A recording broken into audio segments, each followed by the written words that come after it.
When you buy a lot of cameras, you also get a lot of camera accessories. And one thing I have a small collection of is light meters.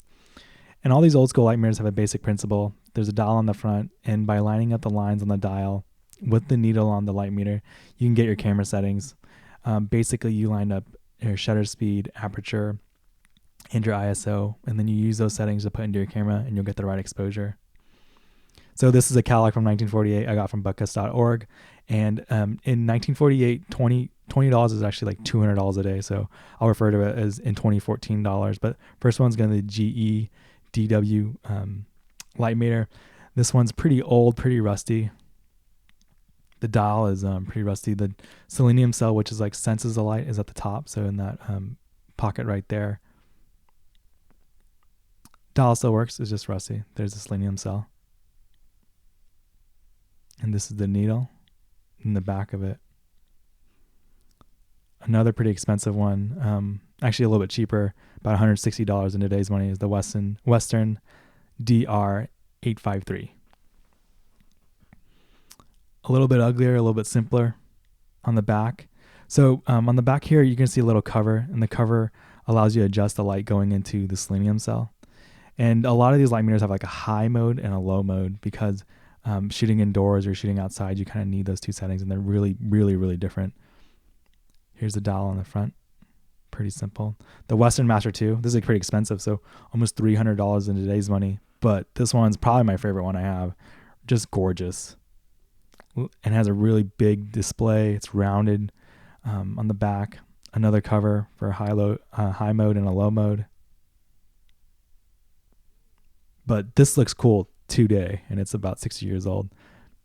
This is the one. This is actually the dial I put in the beginning of the video, just because I like it the most.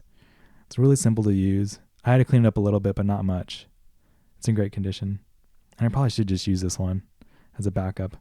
Love the dial. Love that.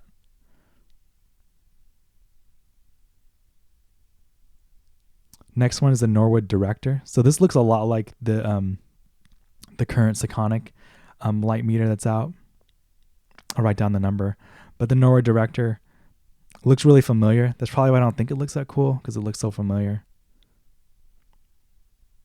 And basic principles is the other ones. There's a dial you're going to line up. Close inspection. This one's a little bit dirty, but similar. I just think I don't like it because it looks so much like the modern Sekonic. And this is what I use, a digital Sekonic, when I'm out in the field.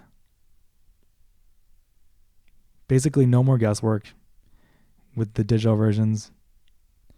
Put your settings in, push the button, and it gives you your settings you should get. But what do I use?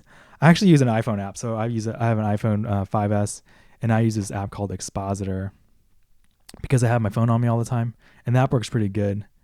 You basically select your light conditions on the very left-hand side, and then you change your ISO speeds, and you can change your f-stop, and you get your shutter speed. So this, when I'm shooting film, and I shoot with a lot of cameras that don't have meters, this is what I use 90% of the time, and it works fine.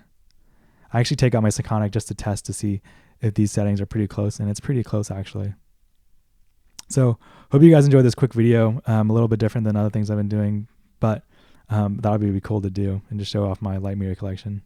So remember to like this video and subscribe to my channel. Thanks. Bye.